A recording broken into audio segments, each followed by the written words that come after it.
எல்லா மரக்கரையும் விலை தானே, ஒன்றும் வாங்கி சாப்பிடலாம். குழம்புல அந்த உருளைக்கிழங்கு வர வழியே 230 ரூபா. அது 50 ரூபா வித்த பூசணிக்காய் வந்தாக்கி 120 ரூபா. இலங்கையில தமிழ் மக்களின் வாழ்வாதாரத்தை உயர்த்தக்கூடியது ஒன்றாக இருக்கின்றது விவசாயம் ஒன்று. விவசாயிகள் எதிர்கொள்ற பிரச்சனை. இந்த மாதிரி நெல்லின் விளைச்சல் எப்படி இருக்குன்னு பாக்குறீங்க? தாழ்நிலம் எல்லாம் நெல் தண்ணி மூடி நெல் பழுதா போச்சு. இந்த வயலெல்லாம் வந்து கடல் மாதிரி இருக்குது, கடல் மாதிரி இருக்கு வெள்ளம்.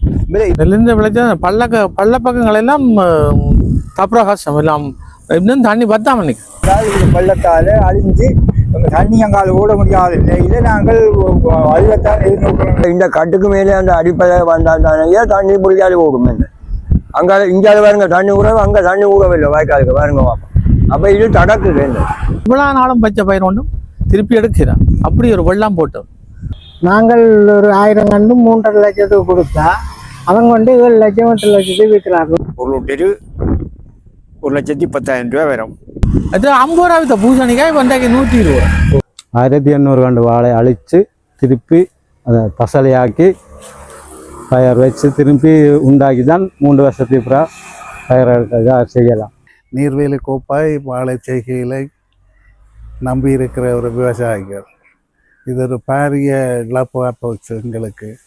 ஆனால் வாழ்க்கை சிலருக்கு கூட இதை ஈடு செய்ய முடியாத அளவாக அழிஞ்சு. இலங்கையில் அதிர்ச்சியை உருவாக்கிய நிர்வா புயல் இலங்கையின் பாதிப்புகள் மிகவும் மோசமாகிக் கொண்டு போகின்றன. குறிப்பாக இதுவரை காலமும் இல்லாதவாறு இலங்கையை இந்த புயல் தாக்கி இருக்கின்றன. இந்த உயிரிழப்புகள் கடுமையாக ஏற்பட்டிருக்கின்றன. விவசாயிகள் எதிர்கொள்கிற பிரச்சனை. விவசாயிகளில் இந்த நிர்வா புயலுக்கு பிறகு இந்த வெள்ளப்பெருக்கு ஏற்பட்டிருக்கிறது. வெள்ளப்பெருக்கு பாருங்க, இந்த வயலெல்லாம் வந்து கடல் மாதிரி இருக்குது, கடல் மாதிரி இருக்கு வெள்ளம். இதுவரை இந்த வெள்ளம் குறைஞ்ச பாடில்லை. ஆகவே இந்த விவசாயிகள் தற்பொழுது எதிர்கொள்கிற பிரச்சனை என்ன? வந்து யாழ் மாவட்டத்தை பொறுத்த மட்டும் விவசாயம் தான் மெயினா இருக்கிறது, முதலும்பா இருக்கிறது. இலங்கையில தமிழ் மக்களின் வாழ்வாதாரத்தை உயர்த்தக்கூடியது ஒன்றாக இருக்கின்றது விவசாயம் ஒன்று. அதே விவசாயிகளின் கருத்துக்களோடு உங்களை சந்திக்கின்றோம். விவசாயம் இந்த மழை பெய்யுது, இப்ப பயிர்கள் எல்லாம் துஞ்சி போச்சு. அதாவது கத்தரி, வண்டி, மற்ற மிளகாய் கன்றுகள், மற்ற பூசணி அப்படியான சாமான் எல்லாம் துஞ்சி போச்சு. மற்றது தாழ்நிலம் எல்லாம் நெல் தண்ணி மூடி நெல் பழுதா போச்சு. புட்டியாக நெல் விதைச்சவங்கள்ட்ட நெல் தப்பி இருக்கு. இந்த மாதிரி நெல்லின் விளைச்சல் எப்படி இருக்குன்னு பாக்குறீங்க? குறையுமா இல்ல இந்த மாதிரி? நெல்லிந்த விளைச்சல் பள்ளப்பக்கங்கள் எல்லாம் தப்ரகாசம் எல்லாம் இன்னும் தண்ணி பத்தாம நிற்கும். தானிய வகை பயிர்கள் எப்படி இருக்குது?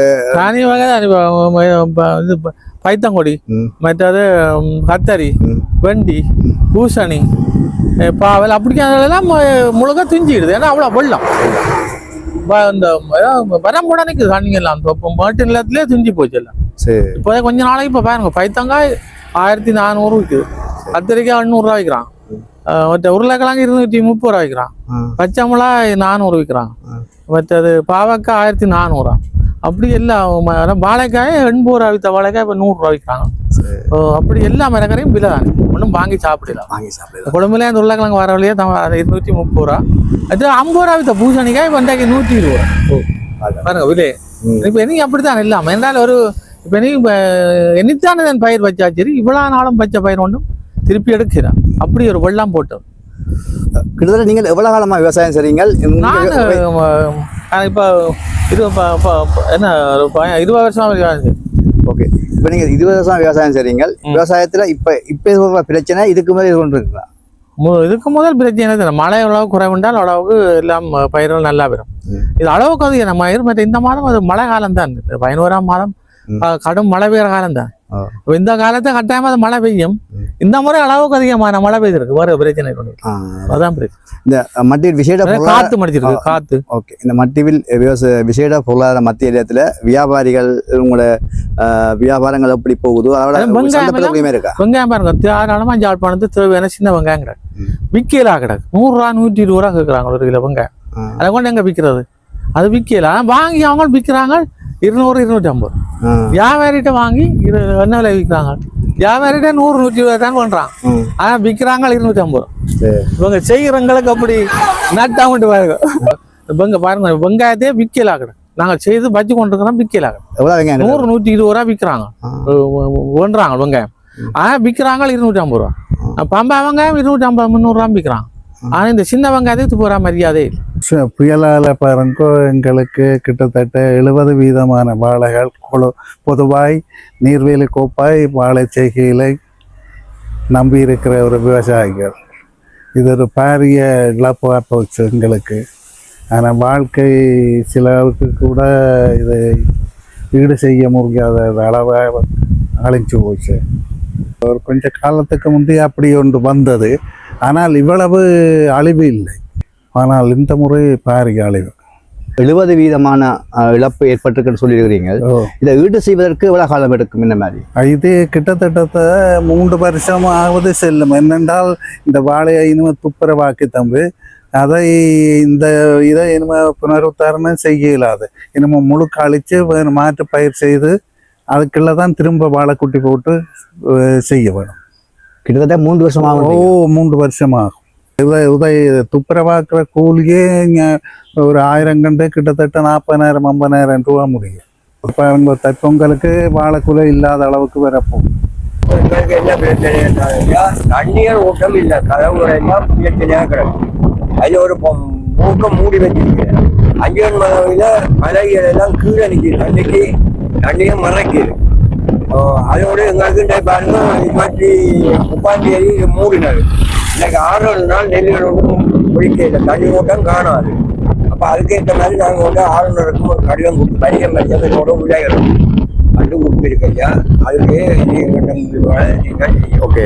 இது வந்து தண்ணி சிறப்பு சம்பந்தமா துறந்திருக்கு ஓட்டம் காணாது. கூட திறக்கும் கூட துறந்திருக்கு. பழைய எல்லாம் கீழே கிடக்கும். பழைய வந்து இப்போ என்ன விளையாடுறாங்க, இந்த ஆட்டு வாய்க்காலுக்கு மேலே பழைய அடிப்பக்கம் நிற்கும். இது இடையிலாம் நிற்குது. 2 சைட்டாலே மூவி பாயுது தண்ணி. அந்த பழையக்கு போகாம இருக்க 2 சைட்டாலே தண்ணி பாயுது. இப்போ இந்த ஆட்டு வாய்க்காலுக்கு பழக மேலே இருந்தால் தான் தண்ணி ஓடி முடியும். இது ஆட்டு வாய்க்காலுக்கு முழுக்க இந்த தண்ணி நிற்குது. அதான் நிற்காது. கண்டிப்பாக மாற்றி எங்களுக்கு வருஷம் இதே நிலைப்பாடு நடந்துட்டு இருக்கு. வருஷம் நாங்கள் செய்தால் இது வெள்ளத்தால் அழிஞ்சு தண்ணியங்கால் ஓட முடியாத நிலையில் நாங்கள் அழிவத்தால் எதிர்நோக்கணும். எத்தனையோ பேருடைய கதைச்சினாங்க இதை பற்றி. வெகு இடங்கள்லாம் கதைச்சி எந்த விதமான நடவடிக்கையும் எடுக்க இல்லை. இப்போ நாங்கள் இந்த முறை ஆளுநருக்கு மூலம் சுப்பிரமணியம் அவர் மூலம் ஒரு கடிதம் மட்டும் கொடுத்துருக்கிறோம். அவர் என்ஜினியர் அனுப்பி அதுக்கு ஒழுங்காக நாங்கள் செய்யணும்னு சொல்லியிருக்கிறோம். கூலிகள் கூட சரியோ இனி இந்த இயற்கை பசலிகள் எல்லாம் கூடிக்கொண்டு வருகிறது.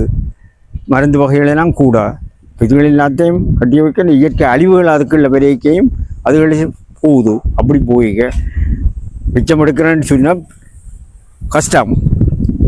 இப்படி நாங்களே நின்று கொண்டு செய்தா தான் லாபம் எடுக்கலாம். 1000 கண்டுக்கு ஒரு லோட்டரு 1,10,000 ரூபா வரும். கூலி 12, உழவு கூலி, சாப்பாடு வகைகள் கொடுத்து கொண்டு வரைக்க